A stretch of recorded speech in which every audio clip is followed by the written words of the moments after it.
வாழ்க்கையில் இந்த தவறை மட்டும் செய்யாதே. சிவன் உன்னை உயரத்திற்கு கொண்டு செல்வார். மனிதன் செய்யும் மிகப்பெரிய தவறு. ஒரு மனிதன் வாழ்க்கையில் எத்தனை தவறுகள் செய்தாலும் பரவாயில்லை. ஆனா ஒரு தவறு மட்டும் அவன் வாழ்க்கையை முழுக்க கெடுக்கும். அந்த தவறு என்ன தெரியுமா? தன்னம்பிக்கை இழப்பு. தன்னை தானே நம்பாமல் இருப்பது. இதைத்தான் சிவன் வெறுக்கிறார். ஒரு காலத்தில் ஹிமாலயத்தில் ஒரு சிறிய கிராமத்தில் ஒரு இளைஞன் வாழ்ந்து கொண்டிருந்தான். அவன் பெயர் அருள். அருள் நல்லவன். ஆனா ஒரு பெரிய பிரச்சனை இருந்தது. அவன் எப்போதும் தன்னை குறை சொல்லிக் கொண்டே இருப்பான். நான் முடியாது, எனக்கு அது கிடைக்காது, என் வாழ்க்கை இவ்வளவுதான். ஒரு நாள் அவன் முழுக்க உடைந்து போனான்.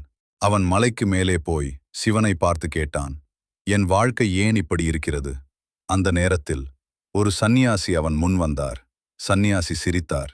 நீ சிவனை தேடிக்கிட்டு இருக்க, ஆனா சிவன் உன்னுள் இருக்கிறதை நீ மறந்துட்டே. அருள் குழப்பமாயிருந்தான். அவர் ஒரு கல் கொடுத்தார். இந்த கல்லை எடுத்துக்கிட்டு சந்தைக்கு போ, ஆனா விக்காத. மக்கள் என்ன விலை சொல்றாங்கன்னு கேள். அருள் சந்தைக்கு போனான். ஒருவர், இது 10 ரூபா. மற்றவர், 50 ரூபா. அருள் சந்நியாசியிடம் திரும்பி வந்தான். அவர் சொன்னார், இப்போ இது நகைக்கடைக்கு போ, அங்கே 5000 ரூபா. பின்னர் அருங்காட்சியகத்தில் 5 லட்சம். சந்நியாசி சொன்னார், கல் ஒரே கல்தான், ஆனா அது எங்கு இருக்கிறது என்பதை பொறுத்து அதன் மதிப்பு மாறுகிறது. அதே மாதிரிதான் நீ தவறான இடத்தில் இருக்கிறாய். அதனால்தான் தனால்தான் உன் மதிப்பு குறைந்தது போல தோன்றுகிறது. அருள் கண்கள் நீர்த்தது. அந்த சந்நியாசி மெதுவாக சிவன் ரூபமாக மாறினார். நீ உன்னை நம்பாததுதான் உன் மிகப்பெரிய தவறு. நான் உன்னுள் இருக்கிறேன். நீயே உன்னை தாழ்த்தினால் அது என்னை தாழ்த்துவது போல. வாழ்க்கையில் 2 விஷயங்கள் முக்கியம். நீ எங்கே இருக்கிறாய், நீ உன்னை எப்படி பார்க்கிறாய். இதிலே 2வது தான் முக்கியம். அருள் தனது வாழ்க்கையை மாற்ற ஆரம்பித்தான். அவன் தினமும், நான் முடியும், சிவன் எனக்குள் இருக்கிறார் என்று சொல்ல ஆரம்பித்தான். அதிசயம் நடந்தது. நீ வாழ்க்கை இந்த ஒரு தவறை மட்டும் செய்யாதே. உன்னை தாழ்த்திக் கொள்ளாதே. நீ எவ்வளவு பெரியவன் என்று உனக்கு தெரியாது. சிவன் உன்னுள் இருக்கிறார். அந்த உண்மையை உணர்ந்த நாளே உன் வாழ்க்கை உயரத்திற்கு போக ஆரம்பிக்கும். அருளின் வாழ்க்கை, உடைந்த மனசின் கதை. அருள், இந்த பெயருக்கு அர்த்தம் அன்பு, கருணை. ஆனா அவன் வாழ்க்கை அவனுக்கு கொஞ்சமும் கருணை காட்டவில்லை. அவன் ஒரு சிறிய கிராமத்தில் பிறந்தவன். காலை எழுந்ததும் முதல் கேட்கும் சத்தம், நீ எந்த பயனும் இல்லாதவன். அவன் அப்பா சொல்வார். அவன் ஸ்கூல் போனாலும் டீச்சர் கூட, நீங்க படிக்க மாட்டீங்க, உங்களுக்கு ஃபியூச்சர் இல்ல. ஃப்ரெண்ட்ஸ் கூட சிரிச்சு பேசுவாங்க. அருள், நீயா பெரியவனாக போற? அந்த வார்த்தைகள் ஒரு கல்லை போல இல்லை. அது ஒவ்வொரு நாளும் அவன் மனசில் விழுந்த குத்து. ஒரு நாள் அவன் மிரர் முன்னாடி நின்று பார்த்தான். அவன் மனசு சொன்னது, நீ ஒரு ஃபெயிலியர், நீ எதுவும் ஆக மாட்டே. அந்த நாள் முதல் உலகம் அவனை காயப்படுத்தவில்லை, அவன்தான் அவனை காயப்படுத்த ஆரம்பித்தான். வாழ்க்கையின் வீழ்ச்சி, இயர்ஸ் பாஸ். அருள் வேலை தேடினான். எங்க போனாலும் ரிஜெக்ஷன். ஒரு நாள் அவன் இன்டர்வியூக்கு போனான். அவன் நல்லா பதில் சொன்னாலும் முடிவில் கேட்டது, we will call you. ஆனா அந்த கால் ஒருபோதும் வரவில்லை. பிரேக்கிங் பாயிண்ட், ஒரு மழைக்கால இரவு. அவன் தனியாக நடந்து கொண்டிருந்தான். அவன் மனசு முழுக்க கத்துது, இந்த வாழ்க்கைக்கு அர்த்தமே இல்ல. அவன் ஒரு மலைக்கு மேலே ஏற ஆரம்பித்தான். ஒவ்வொரு அடியும் ஒரு கேள்வி. நான் ஏன் இப்படி? என்ன தவறு செய்தேன்? சிவன் தரும் முதல் சோதனை மலை உச்சிக்கு வந்தவுடன் அவன் கத்தினான், சிவா, நீ இருந்தா எனக்கு ஒரு பதில் கொடு. அந்த நேரம் ஒரு குளிர்ந்த காற்று வீசியது. மெல்ல ஒரு சந்நியாசி அவன் முன் தோன்றினார். அவர் கண்கள் அதிசயமான அமைதி. அவர் பேசவில்லை, சிரித்தார் மட்டும். அருள் கோபமாக கேட்டான், நீங்க யார்? என் கேள்விக்கு பதில் சொல்ல முடியுமா? அவர் மெதுவாக சொன்னார், நீ பதில் தேடுற, ஆனா உன்னுடைய கேள்வியே தவறு. நீ வாழ்க்கையை குறை சொல்லுற, ஆனா நீ உன்னை ஒருபோதும் புரிஞ்சுக்கல. அவர் ஒரு சிறிய கல் எடுத்தார். அருளிடம் கொடுத்தார். இந்த கல்லை எடுத்துக்கிட்டு போ. யாரிடமும் விற்காது, ஆனா எல்லாரிடமும் விலை கேள். அருள் குழப்பமாயிருந்தான். ஆனா அவன் ஏற்றுக்கொண்டான். அவன் சந்தைக்கு போனான். ஒரு காய்கறி வியாபாரி, இது ஒரு சாதாரண கல், 10 ரூபாய். அடுத்தவன், 50 ரூபாய். அவன் மனசு சொன்னது, நான் இதே மாதிரிதான். சிலருக்கு நான் 10 ரூபாய், சிலருக்கு 50 ரூபாய். அவன் நகைக்கடைக்கு போனான். அங்கே ஒரு முதியவர் பார்த்தார். அவர் கண்கள் பெரியதாகின. இது சாதாரண கல் இல்ல, ரூபாய் தரேன். அருள் அதிர்ச்சியடைந்தான். பிறகு அவன் அருங்காட்சியகத்திற்கு போனான். அங்கே ஒரு எக்ஸ்பர்ட் பார்த்தார். அவர் நடுங்கினார்.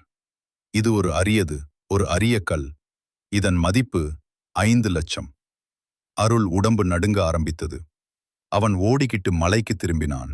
அவன் சந்நியாசியை பார்த்தான். ஏன் இது மாதிரி நடந்தது? அவர் சிரித்தார், மெல்ல. அவர் உருவம் மாற ஆரம்பித்தது. அந்த சந்நியாசி சிவனானார். கல் மாறல். அது இருந்த இடம்தான் மாறியது. அதே மாதிரி நீயும் மாறவே இல்லை. நீ உன்னை தவறான இடத்தில் வைத்திருக்கிறாய். உன் மதிப்பு உலகம் சொல்வது இல்ல. நீ உன்னை எப்படி பார்க்கிறாய் அதுதான். அருள் அழ ஆரம்பித்தான். நான் என்ன செய்யணும்? முதலில் இந்த ஒரு தவறை நிறுத்து. உன்னை தாழ்த்தாதே.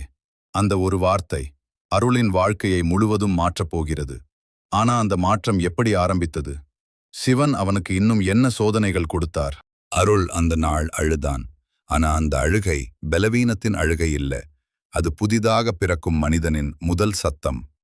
மனதை மாற்றும் முதல் முடிவு அந்த இரவு. அருள் தூங்கவில்லை. அவன் ஒரே ஒரு விஷயத்தை யோசித்தான். நான் என்னை இவ்வளவு நாள் ஏன் தாழ்த்தினேன்? அவன் புரிந்து கொண்டான். உலகம் என்னை தோற்கடிக்கவில்லை. நான் தான் என்னை தோற்கடித்தேன். சிவன் தரும் 2வது பாடம் அடுத்த நாள். அவன் மீண்டும் மலைக்கு போனான். சிவா, நான் என்ன செய்யணும்? ஒரு குரல் மட்டும் கேட்டது. உன் வாழ்க்கையை மாற்றணும்னா 3 விஷயங்களை கட்டுப்படுத்து. 1. சிந்தனை. நீ தினமும் என்ன நினைக்கிறாய் அதே தான் உன் வாழ்க்கையாகும். Negative thought. நான் முடியாது. ரிசல்ட். வாழ்க்கை முடியாது.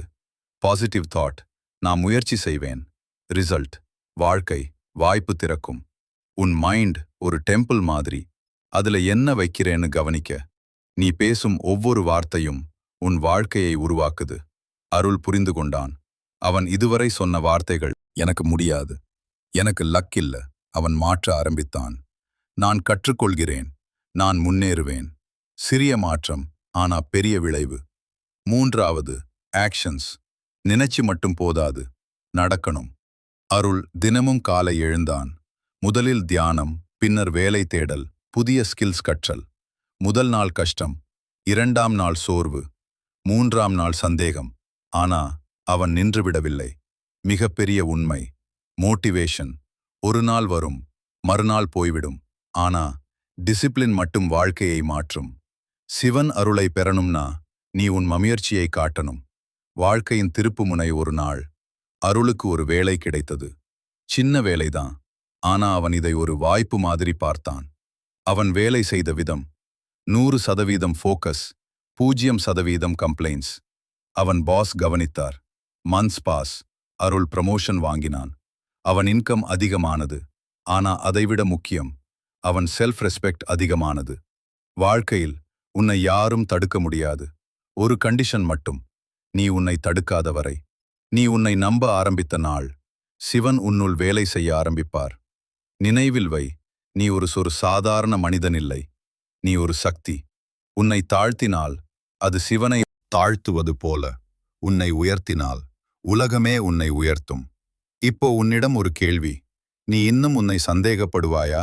அல்லது உன்னுள் இருக்கும் சிவனை எழுப்புவாயா? வாழ்க்கை மாற ஆரம்பித்ததும் ஒரு பெரிய தவறு மனிதன் செய்ய ஆரம்பிப்பான். இப்போ எல்லாம் சரியாயிடுச்சு என்று நினைப்பான். ஆனா சிவன் வழியில் சோதனை இல்லாத உயர்வு கிடையாது. எதிரிகள் வர ஆரம்பிக்கிறார்கள். அருள் உயர ஆரம்பித்தான். அவன் வாழ்க்கை சரியாக போக ஆரம்பித்தது. அந்த நேரத்தில் சிலர் சிரிக்கவில்லை, சிலர் பொறுக்கவில்லை. இவன் எப்படி வளர்றான்? நம்மை விட முன்னேறானே. அதுவே எதிரிகளின் பிறப்பு.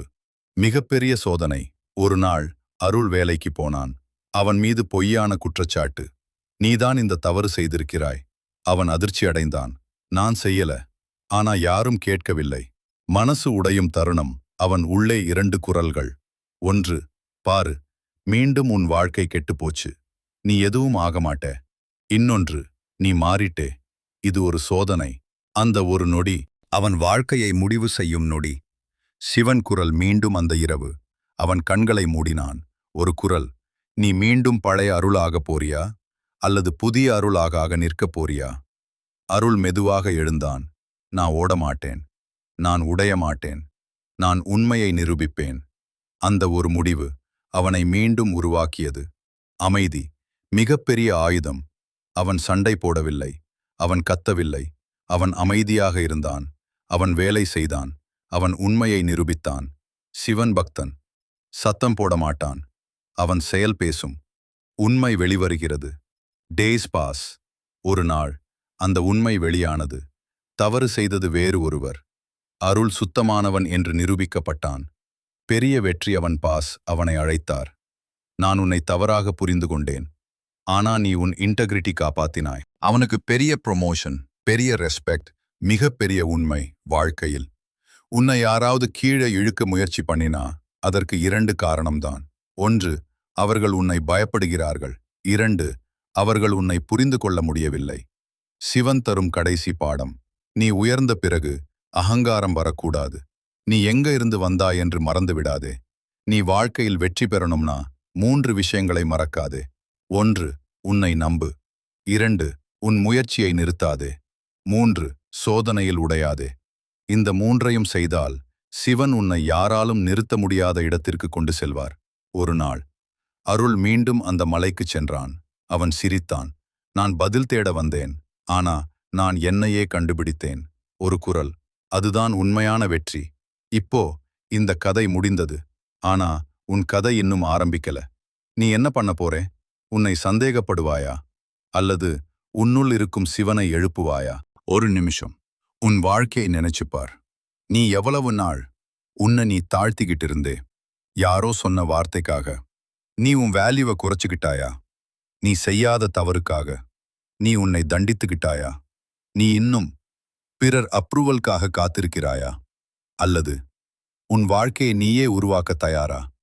உலகம் உன்னை நம்பணும்னு நீ எதிர்பார்க்கிறாய், ஆனா நீ உன்னை நம்புறியா? நீ தினமும் மிரர் பார்க்கும்போது உன் கண்களில் என்ன தெரிகிறது?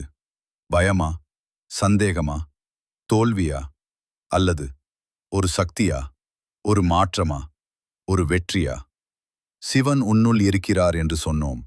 அப்படின்னா நீ ஏன் இன்னும் உன்னை பலவீனமாக நினைக்கிறாய்? சிவன் உள்ளவன் தோற்க முடியுமா? அல்லது அவன் தன்னை மறந்திருக்கிறானா?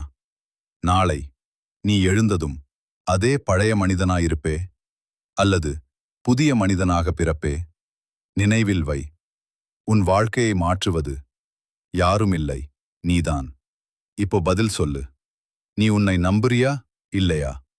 கமெண்டில் எழுதுங்கள். சிவன் உங்களுடன் இருப்பார் என்றும்.